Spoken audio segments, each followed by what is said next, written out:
We want to build a cool solution that we want to use for the long term in Sovryn. And so continuing to answer that, that's why we chose to give the first day sale to this community that has been so important in our growth, in our community marketing, in spreading the word, and in helping us build the product. And then, of course, on the Sovryn side, we want to make sure to reward the people that are staking in governance, because for BabelFish to succeed, it will need a very dynamic DAO where people can really participate and explain the reasons on why we should add or kick a stablecoin or different percentages. And so that's why the airdrop, we decided to give it proportionately to the SOV stakers. And that's basically the logic. Most projects out there, when they do a token sale, they come with the terms and they just put them out there, and people just need to accept them. We, on the other hand, we shared an open doc. We had maybe like 1 or 2 community calls go by, hearing from the questions and trying to adopt accordingly. And so at the end of the day, we think we're doing the right thing. And yeah, we're really excited to be launching in Sovryn together with Blockchain Whispers, bringing a lot of excitement into this ecosystem, and together raising this baby to become the monster that it's supposed to be across. Cool. Let's talk about the actual mechanics of the 2 days. How much is going to be made available on day 1, and how will that happen? The whitelisting. And how much is available on day 2? And on day 2, does that mean only SOV purchasers, or does that mean the wider public? Yes. So basically, at the end, what we decided to do, and again, the tokenomics are also public on the Sovryn forum last post that went for a vote. But basically, we decided to have a total of 12.5% of our tokens for sale. The first sale will be just under 8%, going for the Blockchain Whispers premium members, which is where the core team member is a part of. And we basically, we had a long conversations with them. We tried to estimate, their commitment. And we're really excited that by this, we will be able to really bootstrap the development that we need to build BabelFish into what it's supposed to become. And it will have basically, it will be vesting over 10 months, right? Now, for the day 2, we had, as I mentioned, about, just under 20%, whether it may be 15%. And can I interrupt you and go back to the first day? So so they will be vesting over 10 months with a monthly unlock, the way that we're doing it on Sovryn, or is there a cliff before that unlock period starts? Yeah, so there is no cliff. Right now, what we're thinking, we need to still, again, by learning from Sovryn's example, we're also evaluating the possibility that until we have the app ready, perhaps we want to have something like a claimable fish, sort of like there was a claimable SOB. We may do that just for like a brief period until we feel fully at grips. But yes, there will be no cliff. There will be no cliff. It'll be 10 months linear. Cool. So let's talk about the second day then, for the rest of the for the second part. Correct. So for the second day, it's just under 5%.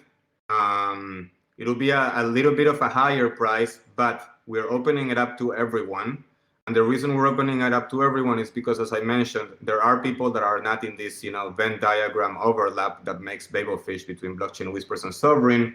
And we feel that, yes, they can participate with bounty drops or by joining the team, but this percentage may actually be growing larger by the day. And, we want to make sure that, to expand the community even further. We do think that a big chunk, actually, we looked at the data on this, maybe not a big, there's a big percentage that overlaps in the Sovryn Discord community with the BabelFish community. but at the same time, we feel that we can make it even larger by opening it up to more people. So, But so, it's, for the So, second, so if I understand that clearly, the first Yes. day is exclusive for blockchain whispers, and there's no exclusivity on the second day for the SOV community. And additionally, the wider public includes non-premium members of blockchain whispers, SOV community members, and the wider public. So there's not an exclusive day for SOV holders on the second. Correct. So the second day, which is just under 5%, is open to everyone on a first come, first serve, and it will be higher. So basically, what is not sold on the first day, it will get rolled over to the second day. and staking is not compulsory for the second day, or staking is necessary for the second day as well? No, we're not. No, there's no staking. This is a sale. I'll get into the rewards for Sovryn in a second, which is basically, yeah. I'm just talking about the first day and second day. Okay. And so what's even though the price is a bit higher, basically this is where you see really the power of the blockchain whispers in really creating community. Basically, even though the price is higher for the second day, these sellers will have 50% will be vested on the first, like immediately, and then it has a 10-month linear vesting as in day one, right? So even though the price is higher, they get the benefit that 50% of their tokens are vested immediately. And so those are the 2 days. Now, in addition to that, what are we giving Sovryn? Other than our product, which we believe it's going to be a great product and that's going to benefit the system, we want to reward, as I mentioned, SOV governance takers. So for that we allocated 1%, which will be proportionately.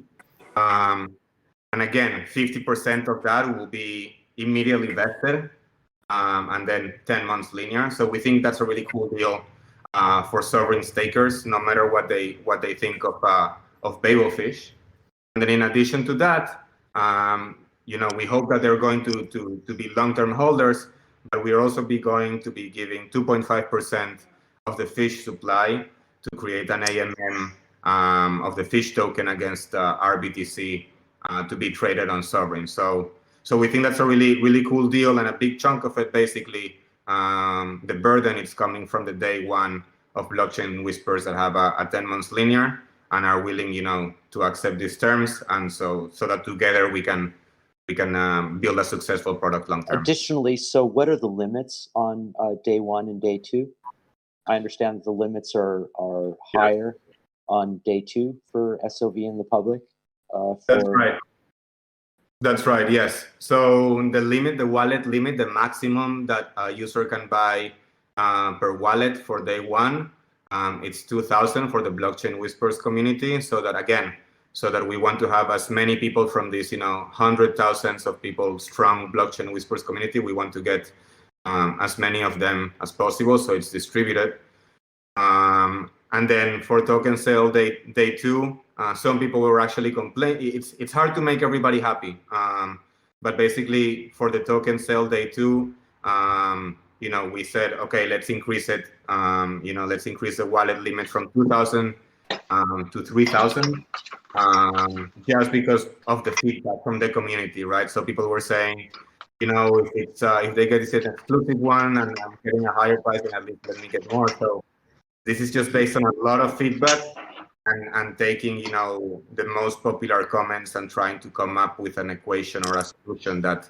And it will be plain swap in SOV platform of RBTC to fish, right? On day two as well. On day two. Can you repeat the question? Sorry. So we can buy the fish tokens by swapping the RBTC in SOV, right? On day two. So the token sale will be performed.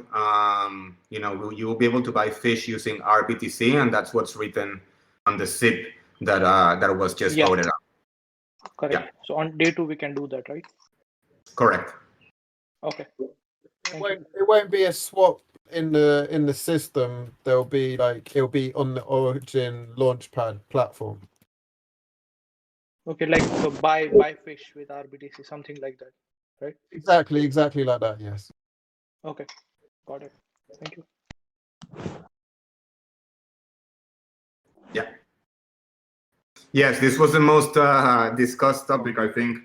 From the moment that we were drafting it, there was a post and it was the most discussed topic in the forum. Then actually posting the final version, I think it was the second most discussed topic in Sovryn forum. So over at the BabelFish team, right now, we have a bit more of silence to focus on actually building a product that we want to use in Sovryn to really bring that liquidity easily and bring more people on board and increase the efficiency of the whole Sovryn ecosystem. And so we're happy that now we can move on from that conversation and start building. And yes, and we're excited to have the token sale. The token sale ETA was probably, we were estimating like end of this month or early next month. And yes, so we will come up with a final date and announce it in our Discord to everyone with enough lead time. And we will also have to see how the markets are doing and adapt accordingly, right? Well, what really matters to us is to build a solution that we ourselves want to use.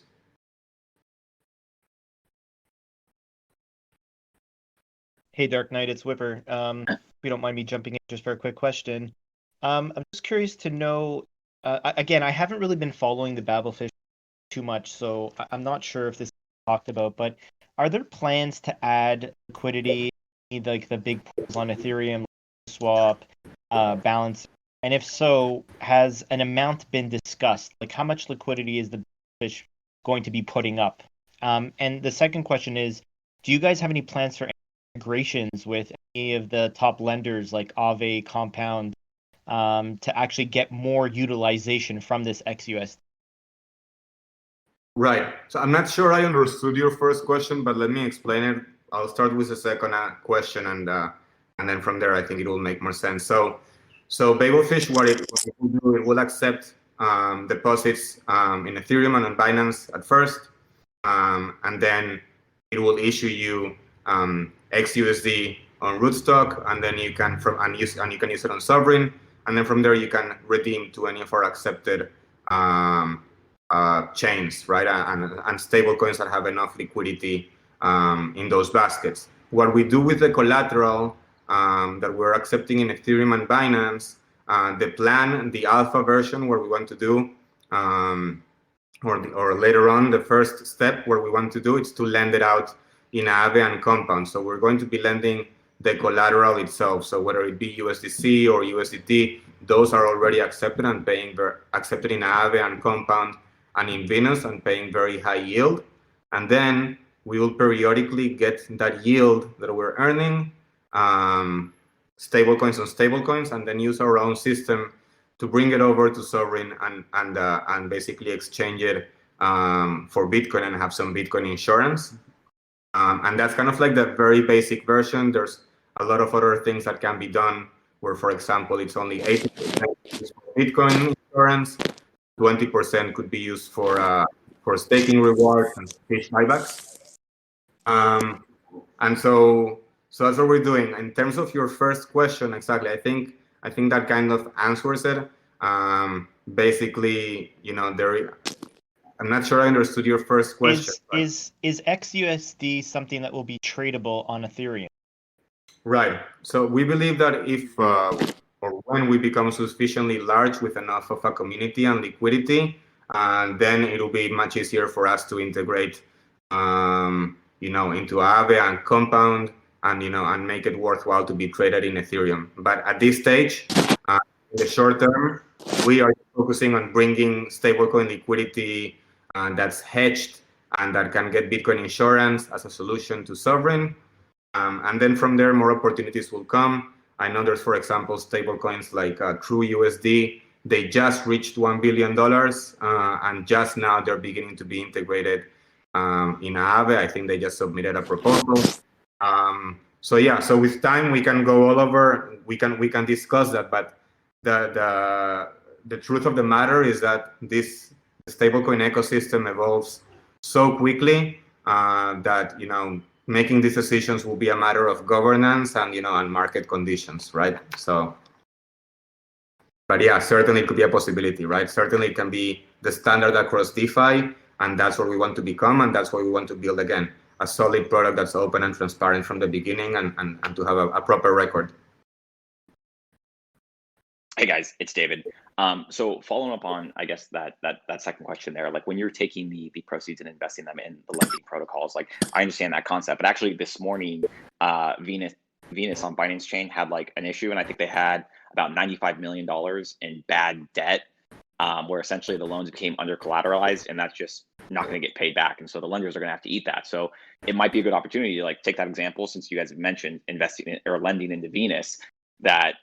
How do you think that would go down if we have to eat that bad debt?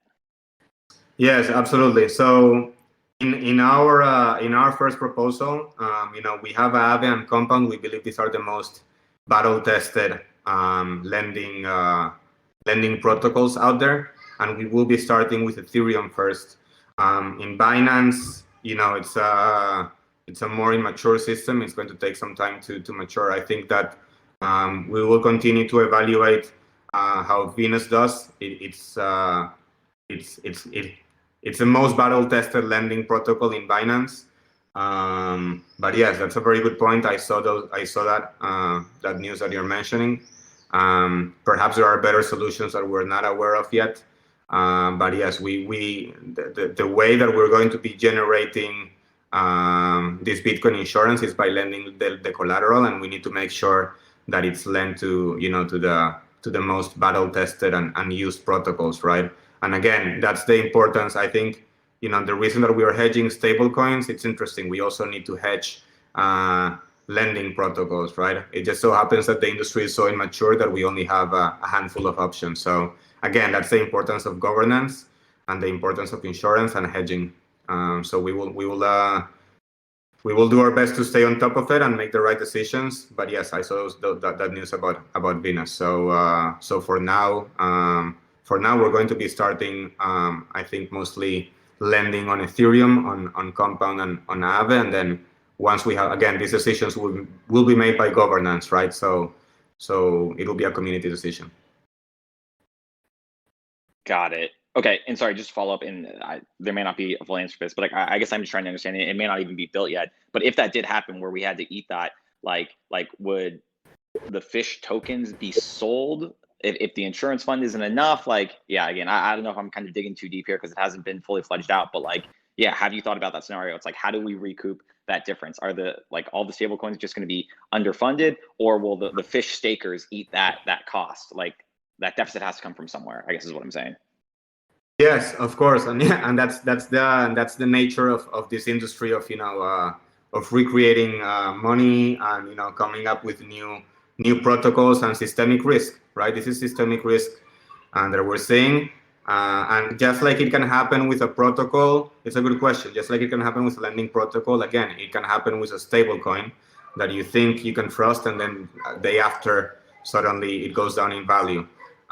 So the whole point is to get as much Gerald, you really need to scream like that. to deploy that yield to get Bitcoin insurance. And yes, if that is not enough, that's where we begin to play with the tokenomics, with the fish tokenomics, and that's why we are thinking of creating perhaps not only 100% to buy Bitcoin insurance from the yield, but maybe doing like 80-20 and basically incentivize staking with fish rewards.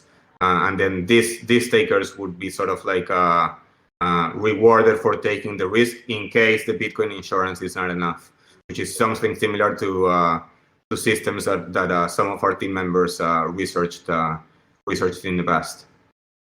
Perfect. Okay, that makes sense. Thanks. Hi, can I ask a question? Yes. Yeah, I just wanted to talk about the wallet limit. Since we have $2,000 wallet limit for big blockchain Whispers members and 3,000 for everybody else, what will be the conversion rate to RBTC? Has that been finalized, or will it be informed us? Like in Sovryn, we had 0.1 BTC as the limit. Yeah, well, as you can see from the markets, our Yeah, decision is exactly. yes. When we wrote this, and I think that's our team's decision up until now. I think I can speak on behalf of all the team. It will be the amount in dollars represented in BTC at the time of the token sale. Okay. Yeah. I have a little comment to that. So the limit was decided, just that on the Genesis sale, then what the actual price in sats, since it was going to be tied directly to RBTC, was settled. I think one day before or a few days before the Genesis sale. You cut off. I couldn't hear the feedback or the question. Never mind.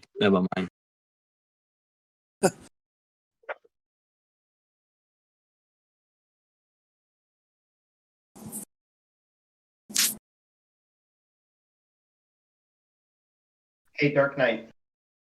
Question. Hey there. So, is the profit model for Fish solely related to the fact that they're taking coins and just lending them out? I'm assuming that there's obviously, if you're always getting one-to-one, what other profit avenues Fish have other than lending, if there are any? Yeah, so the reason that we're building this, again, it's mostly to have a safe solution for BabelFish. But based on that question that you have, that exact same question, we started getting community feedback. And that's why it's likely, I think it's very likely that as soon as we have the governance, we're going to have, as I mentioned, this sort of 80-20. So 80% of what we are going to be lending, and this is not finalized, it's going to be this, it's going to have to go up for a vote and decided, but it's very likely that that's what's going to happen, just based on very similar feedback that we received early on from the community members when we started sharing documents.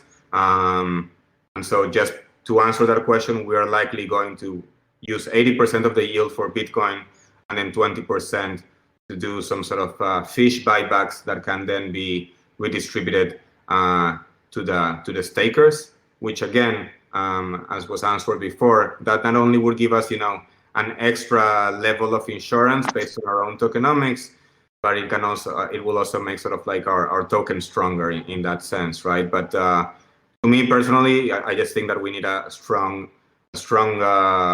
token incentives, but also a strong DAO.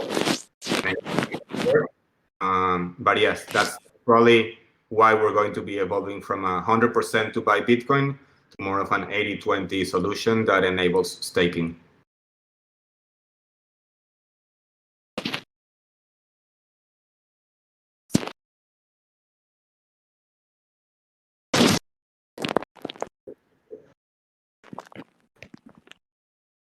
And just to add in here, the value of the token itself, it's a governance token, but the protocol in itself, the value that it has, other than total value lock, the fundamental value that it has is that pool of insurance that it has, right? So that pool of insurance, of what to do with that insurance, gets directed by the token holders, right? And so the token holders can decide what to do with it,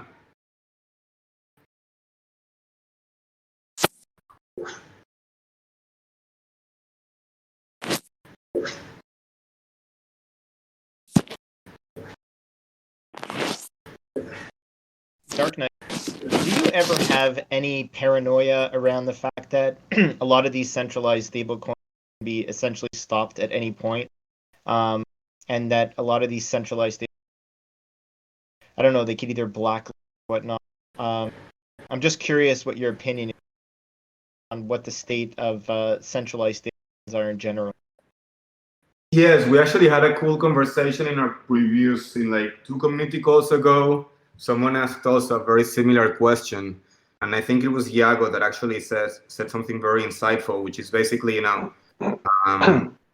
it's really interesting, with the travel rule, centralized stablecoins, exactly, with impending regulations, they may actually, see a solution like BabelFish as a way to direct the users that want to, to use DeFi systems like Sovryn as a perfect solution, to remain relevant for this use case. So, the minute that those stablecoins would be locked, I don't foresee a case where they just they sort of like censor BabelFish wholesale.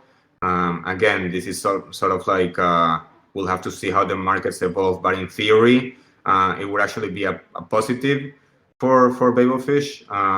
If stablecoins that are centralized begin to get clamped down, then the fact that these users can park them at a system like BabelFish where they are issued XUSD, and then whatever happens with XUSD, they are fine, and they can then, and then that way they will be protected and and trade as they wish.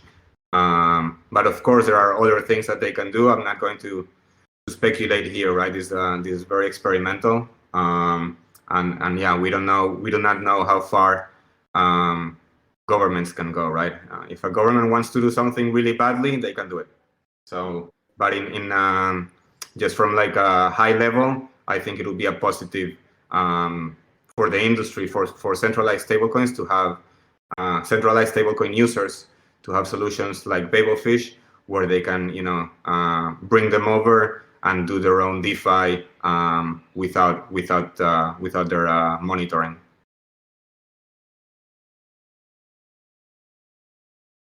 Not really sure I understood the advantage. Could you explain that again? How, in a situation with tougher regulation, would that be advantageous? I didn't really catch that.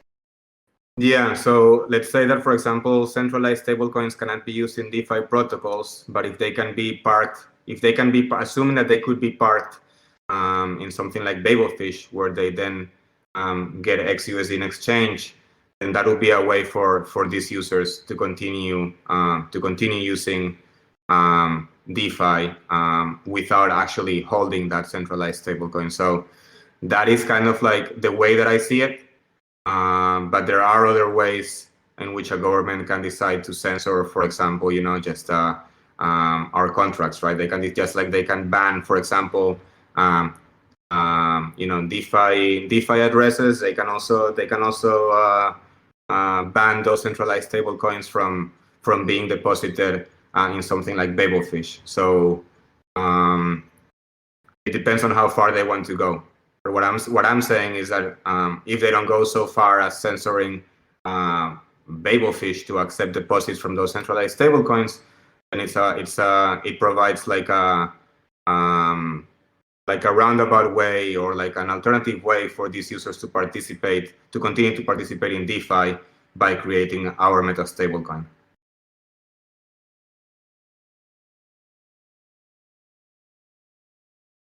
Okay. But how would okay, I'm not going to get into it too much. No problem. I appreciate the answer. Thank you. It's a great question. It's definitely a deep conversation and a bit esoteric and speculation. And I would love to discuss it more in depth with you if you have your own theories or opinions on it, because I think it's going to become really relevant in the coming years. I think that the greatest battles are definitely ahead. So something to discuss. So thank you.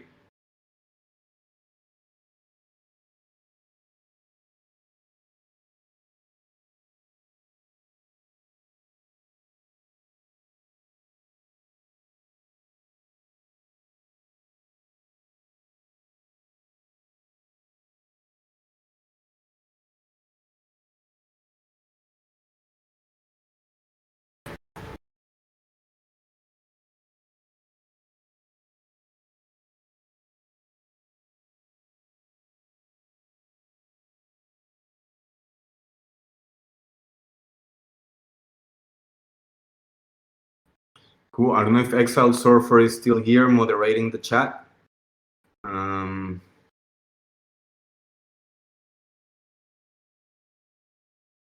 No, I just Yeah, I checked it. think he had to run. He had a prior engagement that he had to go to a couple of minutes ago, I'm afraid. Okay. Cool. I don't know if we should continue for the next 10 minutes or if we're overextended. Do we have any we have any final questions, guys?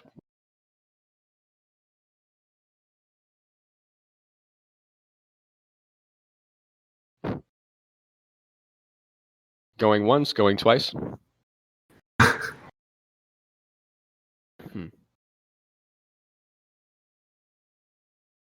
Okay. Well, we can adjourn the AMA. So I would like to thank Dark Knight for taking some time and answering some questions to the Sovryns on the upcoming BabelFish sale.